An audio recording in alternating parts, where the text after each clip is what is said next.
Welcome to the Butterfly Effect. I'm Chris Horner. This is stage 10 of the Vuelta, España. Now, this is the first individual time trial stage here at the Vuelta, and it's 31 kilometers long, about 20 miles in length, pancake flat with the exception at the very end. There's some little bumps at the end, but nothing too complicated. The main thing you got to focus in on today's stage when they start going down here further south in Spain is that it's really slippery roads. Now, I lived about 90 kilometers north here of Alicante, and I was in Denia, and these roads, when I was training on, are always very dangerous and slippery. So these next stages, when we're down here in the south of Spain, not all the way south, but I consider this south because it's where it gets really sunny, warm, dusty, slippery roads. And when I was living here, many times in training, I'd lose the back wheel, and that wasn't when you're going full gas through these corners. So really, when I'm looking at today's course, the biggest obstacle are the roundabouts for the riders, not panicking, not going in them too fast, because you got to make it through them safe if you want to get to the finish line, have any chance of finishing the stage, and of course, any chance of winning the stage if that's your objective on today's stage 10 of the Vuelta a España.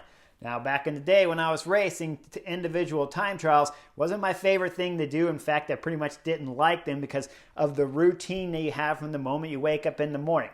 If you're not racing for general classification, it's a day off, so then it wasn't a bad stage at all. When you had a rest day yesterday on Monday, and then you get a rest day here today on Tuesday, it's a great stage. So when you look at the riders at the beginning, before they start racing, you see them all relaxed and stuff, the guys who aren't racing for general classification, that is. But when you're racing for general classification, it's kind of a different atmosphere in the bus. If you get there before the earlier riders take off, then they'll be in the bus kind of relaxed and shooting the breeze, and family could be around, so you see them out there on their bikes warming up, really relaxed.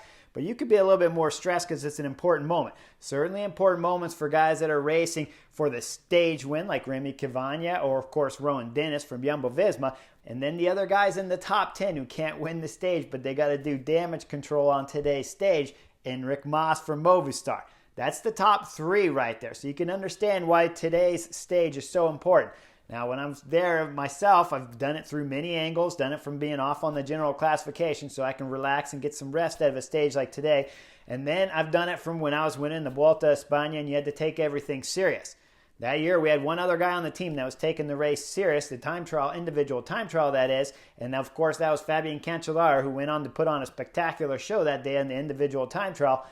I went into the stage knowing that I was going to lose time on Vincenzo Nibali and possibly some of the other favorites on the general classification, but I wasn't worried about that. I knew that. So at that point in time, though, I was almost 42 years of age, so I'd gotten over that period of trying to panic or trying not to panic at these time trial stages because I knew if you're going to lose time, you're going to lose time. There's nothing you can do about it. In your training days, when you were training to climb mountains and you weren't out there on your TT bike or you weren't in the gym putting massive muscle on, you just have to be happy with what you've been gifted with. I was gifted with climbing mountains in 2013, so I wasn't really panicked about losing time on the individual time trial.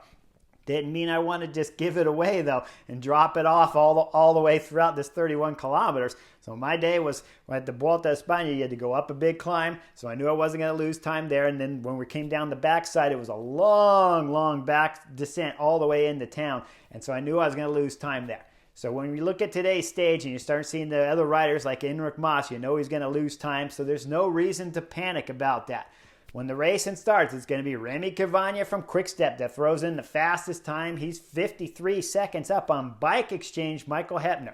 Now, Remy Cavagna is racing with Quick-Step, and Quick-Step, of course, have Remco Evenepoel, the race leader's jersey here. So, when I'm sitting on the couch, I don't like this tactic at all. It's not one I would employ. I won't call him a knucklehead by any means, but I don't like guys on my team when you have a rider like Remco Evenepoel. You're already down one rider here with Quick-Step missing because of COVID. So I don't like having my riders go 100% here. But Remy Cavagna did a blazing time to come through with a fastest time and put him in the hot seat early here on stage 10 of the Vuelta a España.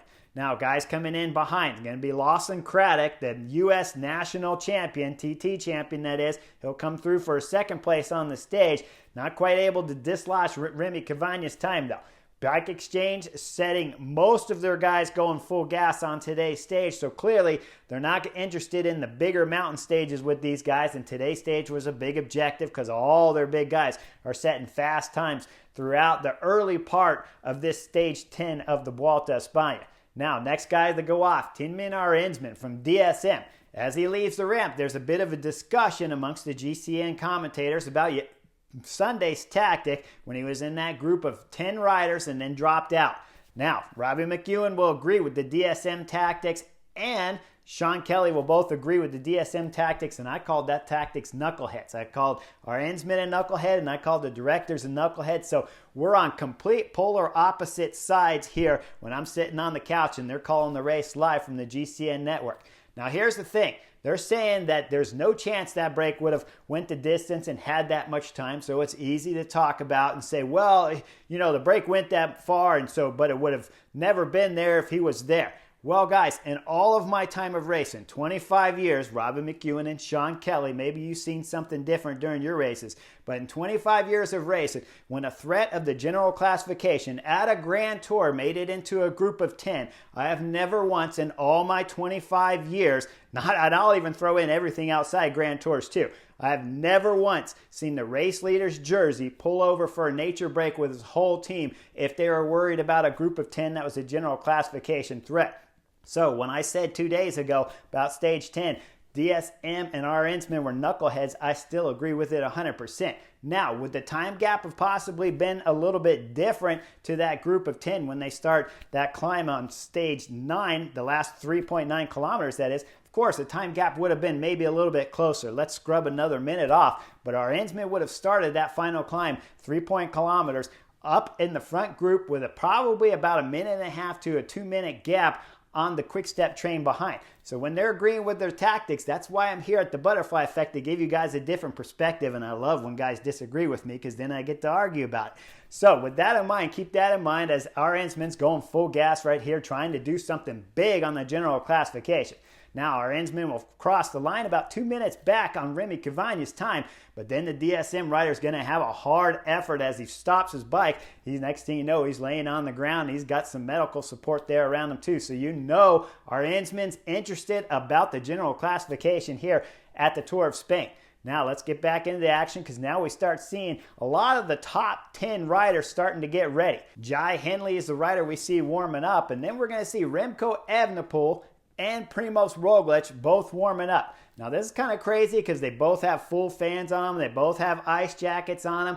They're both wearing their hats, and I would assume their hats are probably put down in some ice cold water and then placed on their head with the fans blowing over it to keep them cool. Back in my day, we just didn't have this. You just had to put up with whatever conditions they were. If it was hot and humid outside, that's the way you warmed up, and then you left the ramp. But today, things are getting pretty sophisticated, and guys are getting motivated to get faster and faster times. Be curious to compare times from what we're watching today and what we're watching back in my day to see if the actual power is different and then it's just the time changes because of all this fantastic prep that they're having before the race even begins.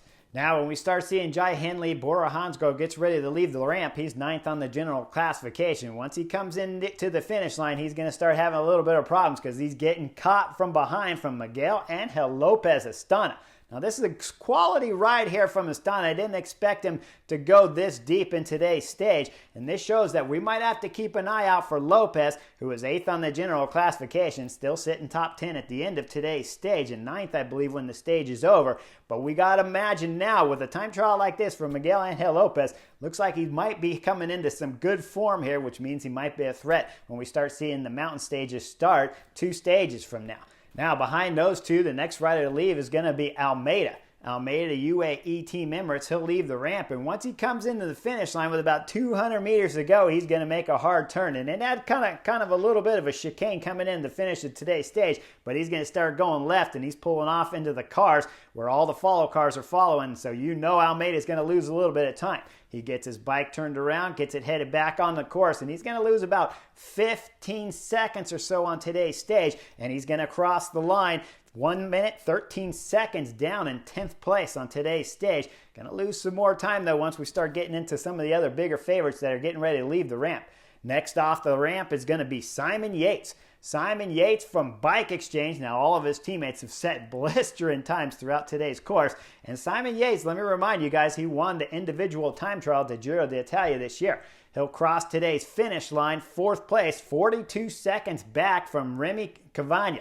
Now, it doesn't look like he's happy after the line. It looks like he shakes his head in disbelief right here. He's not having the best individual time trial when you remember he won the individual time trial at the Giro d'Italia way back at the beginning of the season. We go back to the staging area and we see Remco Evenepoel, and as he's walking by, he's giving fist bumps.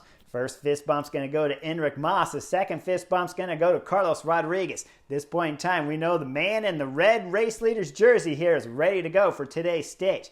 Next, coming off the ramp is going to be Carlos Rodriguez. When Carlos Rodriguez gets up there, he starts setting a solid time on today's stage. Quite a very good time here for the Team Ineos rider. He'll cross the line in second place, 22 seconds behind Remy Cavagna. Now we start seeing the big favorites leave because it's none other than the three-time Vuelta champion himself, Primoz Roglic. As Roglic leaves the ramp, we see him right away getting into the TT position. And this is the big question mark on today's stage. Now, every time trial, individual time trial that Primoz Roglic has done in Spain for the last few years, he's won. But he's up against Remco Evenepoel, and Remco Evenepoel hasn't beat Primoz Roglic, otherwise he wouldn't have gone undefeated up to this moment. But Remco Evenepoel's on flying form, so we don't know the question mark here when we're talking about Jumbo-Visma. But at the start of today's stage, there was about 8 riders that won't start today's stage because of COVID positives. And Affini, Eduardo Affini, the team of Jumbo-Visma, he left because of sickness, not because of COVID. So the question mark at this point in time when you're looking at Primoz Roglic, does he have any of those sickness coming in that we saw from Sepp Kuss leaving earlier here at the Vuelta a España, and now his teammate Eduardo Affini? That's 2 guys out of 8. So when Primoz Roglic is looking fine on the pedal and he crosses the first time check, he's about 1 second back of Remy Cavagna's time. So Primoz Roglic is back on form right here. We just don't know exactly how much. It's not going to take too much longer because the next rider to leave the start ramp, Enric Mas, Movistar. Now, Movistar is sitting second on the general classification with Mas, so he's got some pressure on his shoulder. Following just behind him, leaving the ramp, it's going to be race leader Remco Evenepoel. Evenepoel looks fine as he leaves the ramp, and he goes through the turn, starts automatically getting into his time trial position, and he's got a beautiful position on the bike. Looks like a teardrop, just breaking the wind slightly in the front and tailing off nice in the back as Remco Evenepoel's TTing something amazing early here at the Vuelta a España on stage 10. Now, I told you up front, Primoz Roglic, he was only 1 second off of the time of Remy Cavagna, but it's not going to take too much time after that we realize that when it comes to Remco Evenepoel, he's already up on Primoz Roglic's time. He's throwing in solid on the pedal. Now we got a big battle between Primoz Roglic, the Slovenian, and of course the Belgian rider Remco Evenepoel. We'll throw in a little Remy Cavagna, who's been in the hot seat throughout this whole stage 10 to see if he can hold on to win today's stage 10 individual time trial. Now Roglic has been tied with Remy Cavagna, but when he crosses the stage, he's up by 12 seconds to Remy Cavagna to put himself in the hot seat. He's only got 2 riders behind him in the form of Enric Mas, but Mas is still losing time throughout the stage. And at 1.8 kilometers to go, as they cross the little KOM line, I only had to count a couple seconds before it was Remco Evenepoel crossing that same line. Now, shortly after that, we're going to see in the picture, Remco Evenepoel is just following right behind Enric Mas, so he's almost caught his man in front. Enric Mas is suffering big time coming through these next 2 chicanes into the finish line. Full gas, giving everything he's got, and he'll cross today's finish line. 1:03 back on Primoz Roglic for 9th on the stage. Now coming hot on his wheels because we've seen him when he crossed the finish line. You can see the picture in the back wearing the red leader's race jersey, Remco Evenepoel. Now he's sprinting full gas out of the final corner, going all the way into the line. Remco Evenepoel will cross the line to take the race leader's win here at the individual time trial. 48 seconds faster than Primoz Roglic and 1 minute up on Remy Cavagna's time from Quickstep, his teammate. This was a blazing time here from Remco Evenepoel to set the fastest time. Last rider off the ramp, of course. That's why he's in the race leader's red jersey, so we didn't have to wait for any more results. Now, if you're going to win an individual time trial, this is the way to do it. Start last, finish first. That way there, you don't have to wait for anybody else to figure out. And when you're crossing the line like Remco Evenepoel, you know you got the race win wrapped up, and you can start celebrating. We'll see him go into the journalists there as he gets swarmed by all the fans trying to give him a little bit of space. Afterwards, when his helmet's off and stuff, you look in the eyes there of Remco Evenepoel, and you can tell this Belgium kid is on form and he is ready to win the Vuelta a España. Later, when he's warming down on the trainer, he gets asked the question about his 48-second gap to Primoz Roglic, and he hadn't heard the time gap, how big it was, and he's surprised that it was that large. Amazing ride here by Remco Evenepoel Quick-Step to defend the race leader's red jersey and get his first Grand Tour stage win for the Belgian rider. Now, when we start looking forward, going into these later stages, tomorrow's stage should be a sprint stage. And today's stage, Sam Bennett was one of the 8 riders to drop out, getting a COVID positive. That means Mads Pedersen's got to be up there as one of the big sprint favorites to win tomorrow's stage, along, of course, with Tim Miller. But the only problem for Mads Pedersen, he went 100% on today's stage. When he crossed the line, he was about a minute and a half, 2 minutes back on Remy Cavagna's time, going full gas all the way to the line. And then later in this interview, when he was told that Sam Bennett had dropped out of the race, Mads Pedersen, who is wearing the race leader's green sprint jersey competition right now, he says he wished he had known that ahead of time because he wouldn't have gone 100% on today's race. He went about a minute and a half, 2 minutes behind Remy Cavagna's time, wasted a ton of energy at the end of today's Stage 10 individual time trial when there is a sprint stage, most likely a sprint stage on tomorrow's race. Now, if you guys remember right before the Vuelta a España started, those of you who watched Beyond the Coverage anyways, I said there's big-time tactics when we're talking about coming into these sprint stages because so many riders are on GC that have sprinters. Now that we're past Stage 10 and the individual time trial, when you start looking at Bora Hansgrohe, they lost their sprinter Sam Bennett, so he's gone. So I don't know how much help Trek Segafredo are going to get from Mads Pedersen or Albacete de Koenig will get for Tim Miller to be able to make it a field sprint in tomorrow's race. But there are other teams that have started to shuffle around and lost some time. When we start looking at Ineos, though, you look with Ethan Hayter. He didn't start today's stage either, so you know Ineos won't be up there to help. It's going to be a big question of whether or not all the breakaway specialists see blood in the water on tomorrow's stage and how big a way that breakaway can be. Because if it's a large break, it's not getting brought back for tomorrow's stage 11 for the field sprint. But you got to believe Trek Segafredo and a couple of the other sprinter teams like Albacete de Koenig, they're going to want a field sprint on tomorrow's stage. So it's going to be an interesting beginning and, of course, a fantastic final if we're coming into a sprint finish on tomorrow's stage 11. Make sure you guys like and subscribe. I'll see you on the next edition of The Butterfly Effect.